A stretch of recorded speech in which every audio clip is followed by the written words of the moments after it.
Hey everybody, I have a letter I want to read. Not too long ago, a friend explained this to me. He said, God created your body, gave you life, gave it a protocol, if you will, to move. That's all. By moving on a daily basis, no matter how it feels, is honoring to our Creator. Here's the kicker. Any intentional movement, not comparing ourselves to others, is honorable to Him. Maybe it's just some treadmill, or maybe it's resistance training using the bands or the weights, or maybe just a walk around the area. Just be consistent. Showing up at the gym is like showing up for Him. Exercising your faith in the truth that He knows your body's capabilities are, and showing up, even when we don't want to. It will all be a blessing. As a Christian, here's a thought. Maybe some days we're not there for us, but for somebody else. Whether it be an interaction with another or simply people observing your consistent, faithful movement as encouragement.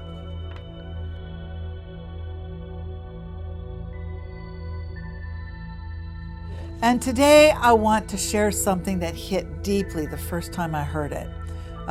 What you just heard a minute ago was the email that was sent to me by a friend. But before I start, I want to give a shout out to this friend.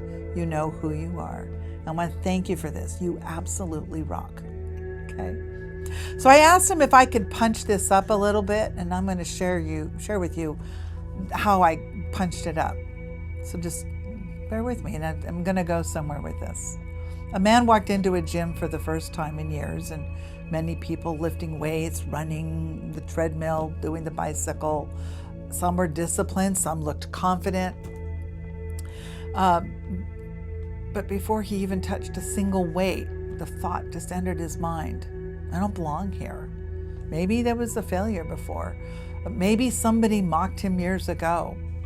Maybe he feels ashamed of his body, his age, or maybe it's just too late to start working out now. So instead of training, he leaves. And then he starts convincing himself the gym was the problem. The people are judgmental, I'm too old, it wouldn't work for me, I'll embarrass myself. But the pain was never in the gym. The pain was what the gym exposed. Weakness, fear, comparison, maybe insecurity. The uncomfortable realization that if nothing changes, nothing changes. See my episode 3. And honestly, that applies to almost every area of life, change. Because gyms are not only places that expose people, healthy relationships can expose people. Opportunities, commitment, peace exposes people. Consistency exposes people. Even kindness can expose people. Kindness is my highest value. A woman may meet a genuinely kind man and then suddenly feel uncomfortable, not because he's dangerous, it's because he's emotionally safe. A man may meet a woman who truly admires him, and instead of leaning forward, he pulls away. Why?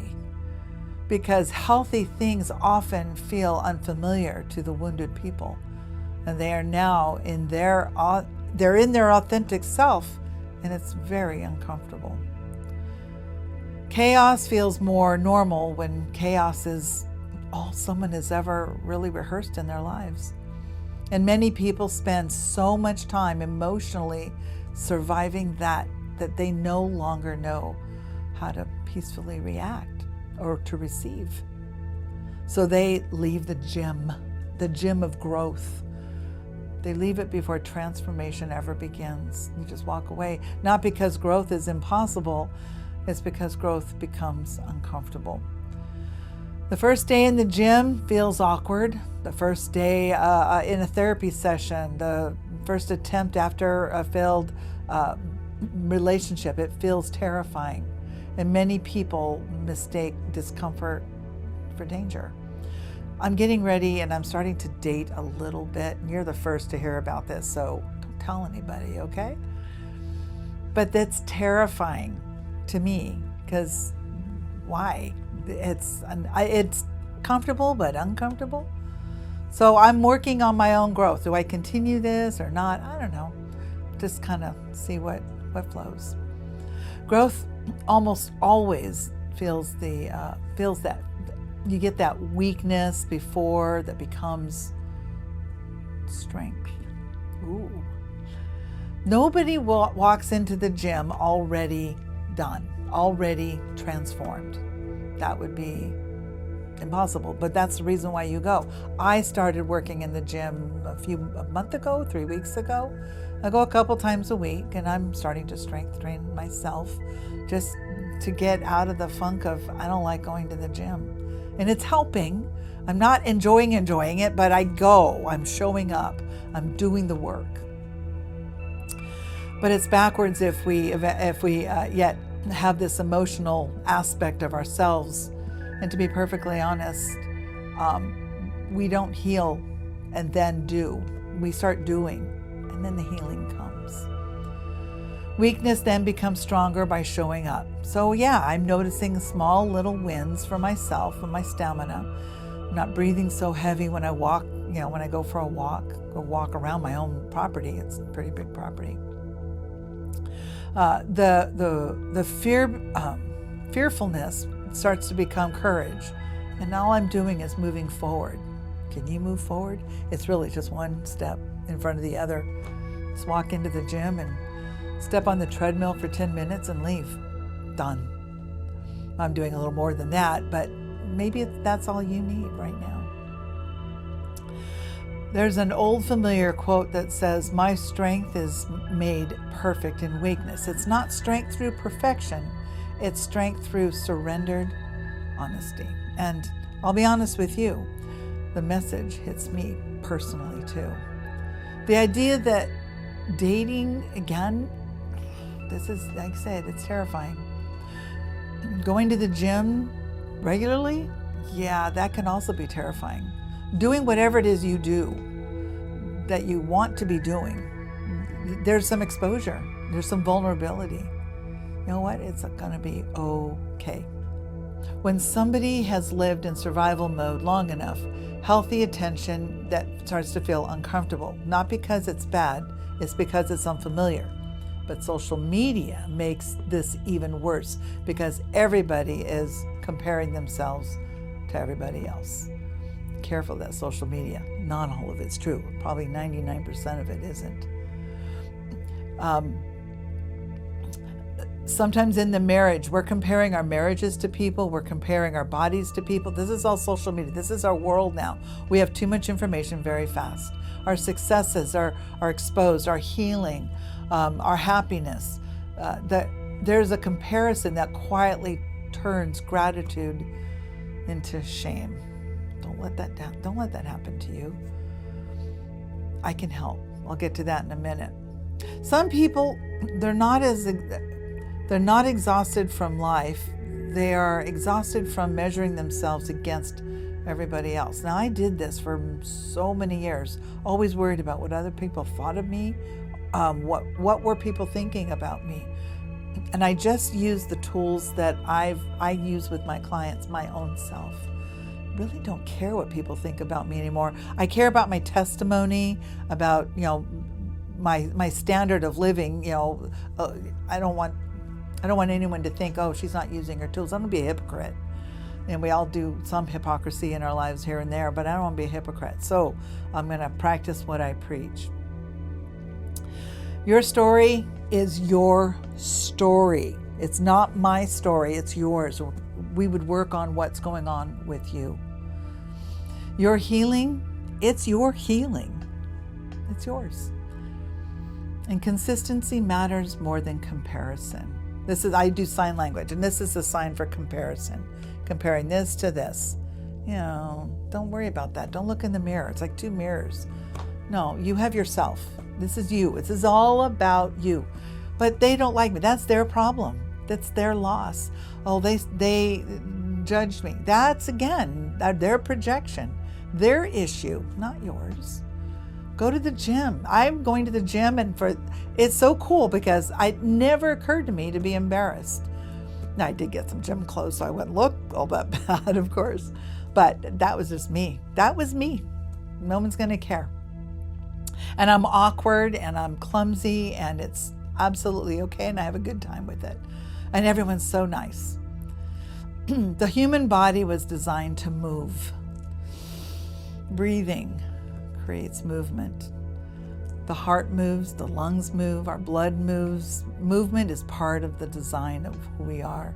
Even water becomes unhealthy when it stops moving, becomes stagnant. It's like a really powerful statement there. Water, it's our life. We're 87, 90% water. If it stops moving, we become stagnant. And when we intentionally move our bodies, regardless of our age, insecurity, or ability, we honor the life that we've been given. Maybe it's weights, or maybe it's stretching, maybe it's a treadmill, or maybe it's just walking around the block, or maybe it's a victory today that's simply showing up when every excuse in your body's telling you not to. I came to the office today. Yeah, I could have done this at home, but I'm here. I showed up, I worked at home, I'm here. I'm gonna be here. I'm here, like going to be here every day now. Maybe some days are just not even there for, you're not there for yourself. Remember earlier when I said sometimes you're just, the quote that my friend had said, you might be there just as a testimony to somebody else. That person shows up. Maybe that would be your consistency is what they need. Your life is going to be somebody else's example later on, even to our children, grandchildren, to our friends, our family. Maybe your quiet faithfulness gives another person courage not to quit. It's not comparison. I call it being a blessing to somebody else. You never know who is watching. You never know who's watching. So just keep going. Keep going in the right direction. And this idea reaches far beyond our physical health. Some people avoid relationships because they feel emotionally out of shape. Sometimes they sabotage opportunities because deep down they feel unworthy of success. Some keep returning to dysfunction because dysfunction feels emotionally predictable. I can deal with this. I like this. I'm going to go there. This is what I know. Go to episode 2. And eventually avoiding disguises itself as personality. We eventually avoid disguises itself as personality. I'm too guarded. I'm independent. I'm realistic. I don't need anyone. Sometimes that is wisdom, but oftentimes it's just unresolved pain with a better vocabulary. There's another familiar quote. For God hath not given us the spirit of fear, but of power and of love and of a sound mind. Fear has a terrible retirement plan. It's a bully. Fear keeps people emotionally safe while starving their future. Fear says, don't try it, don't trust it, you'll fail again, you'll get hurt again. And if we are not careful, fear becomes so familiar that we mistake it for discernment. There should be no fear when you're being discerning. But not every hesitation is wisdom. Sometimes it is fear wearing a spiritual costume. Think about the old times, the struggles like in the Middle East when the Israelites were wandering around for 40 years. God took care of them. He protected them. He provided food for them. They didn't even have to replace their shoes in 40 years, their sandals, not one time. And yet when freedom required their faith, they wanted to go backwards because that's what was familiar. People still do that every day today. Return to the toxic relationship style or to the toxic person style because that feels familiar.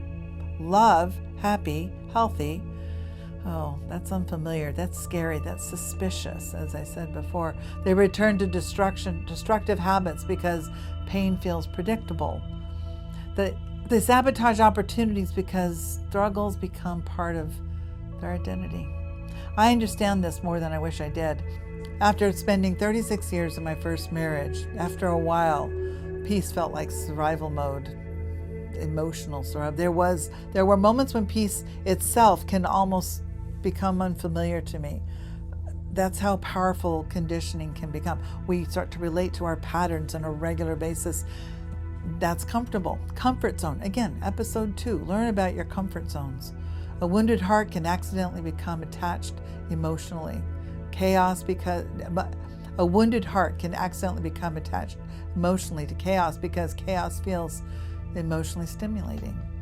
A person can look directly at a healthy relationship and interpret peace as boredom because dysfunction becomes part of their emotional baseline.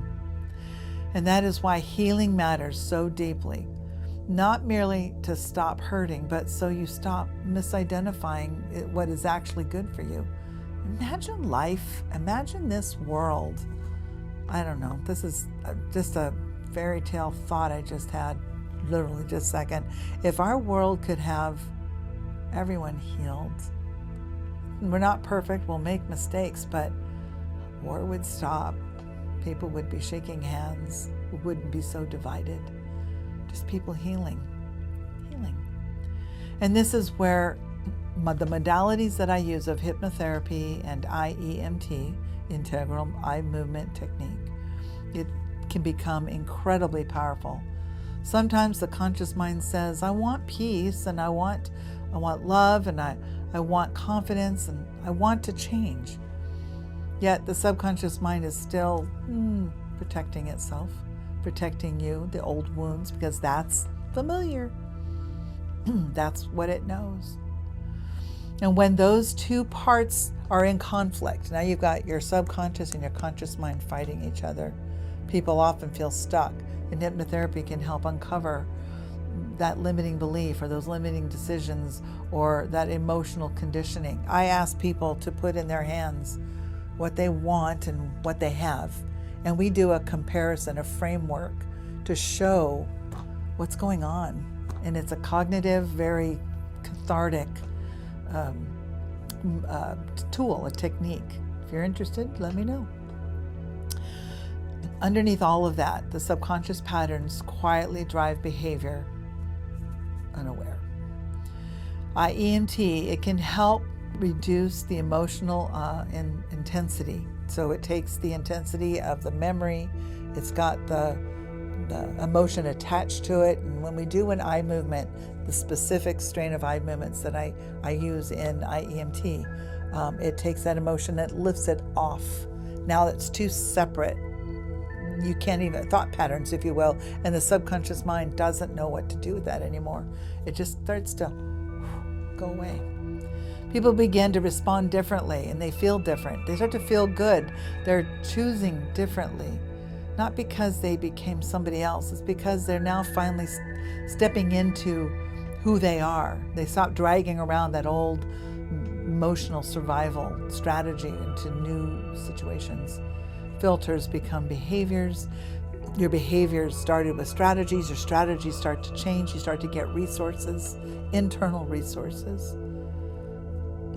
Behaviors become patterns. Patterns eventually become your lifestyle. Good, bad, whatever it is. Let's make them good.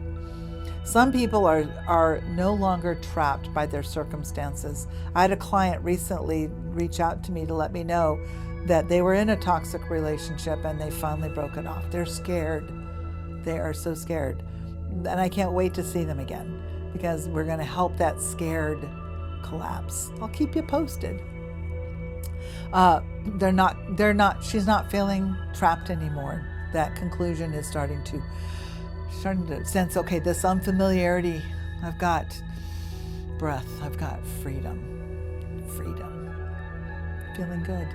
It's unfamiliar, but in time, in a very short while, she stays with it, just a few weeks, what she had will become uncomfortable. Some people are no longer trapped by their circumstances, they have been trapped by their conclusions. Maybe someone betrayed you, maybe someone abandoned you, maybe you were wounded deeply. All of those things are real. And if pain becomes prophecy over your future, the wound keeps living long after the event is over. So the event happened 20 years ago. Why would it affect you now? You can't change what happened 20 years ago, but you can change what happens today. At some point, healing requires courage. And courage, that's it. It's just courage. The courage to believe that your future does not have to resemble your past. I'm going to say that again. The courage to believe that your future does not have to resemble your past. My past now is so completely different than it was 10 years ago. From that stagnant marriage for years that felt there was no way out, being married to a man that just I adored and who adored me, and we felt it. Why was it so short? I don't know. Why was I chosen to be a widow now? I don't know. But you know what? I'm moving forward because my future does not have to resemble my past. Will I get hurt again? Maybe. But I got tools. I got people. I got help. And I've helped myself with those tools and those people these last 9.5 months. What if you become healed? What if your relationship is healthy? What if peace is real? What if growth feels uncomfortable simply because it's new? There's another familiar quote. Behold, I will do a new thing, a new thing, a new thing, not a recycled pain, but a new thing. Not another chain painted in a different color, but it's new. That means it hasn't been happening for you yet. It's new. New things almost always feel uncomfortable at first. Starting this business was very uncomfortable to me. That does not mean they're wrong. Sometimes it simply means you are finally growing. Don't resist the growth. Embrace it. Enjoy it. Just move forward to it. And maybe the greatest act of faith is not pretending to be strong. Sometimes the greatest act of faith is simply this. Stop running from what's finally good for you. And there's a kind of a metaphor I use with my clients. There's a doorway, and you're on this side of the doorway. On the other side is the change that you desire. And it could be the relationship, it could be the job, the success, the new decision that you have to make. But on this side is your comfort zone. And everybody, everything is right here with you. This is all happening. This is where we're at. But if I go through that door, it's only wide enough for my shoulders. I can't take any of this with me. But what if I make the wrong decision? Okay, then what? Ask yourself, then what? Would any of these things, these people, will they be there on the other side? The ones that belong? Yes. The ones that do not? No. And if you make an error in that decision, just chalk it up to resource and feedback. You learned something. How many people start out playing the guitar and make wrong chord choices? Ugh, that should have been a C and it was a D because you forgot to go up a fret or down a fret, whatever it is. They learn. It's muscle memory, and it becomes muscle memory for you. Just be comfortable with it. Go through that doorway many times, and I've had many doorways to go through, and I just go through them eyes open. Sometimes I close them. It's like, oh no, this is going to be scary, but I'm going to do it anyway, and I smile. Anyway, my name's Ilah Brock-Renzi. This is Subconsciously Speaking. Got questions? Ask. I'm here for you. Take care until next week.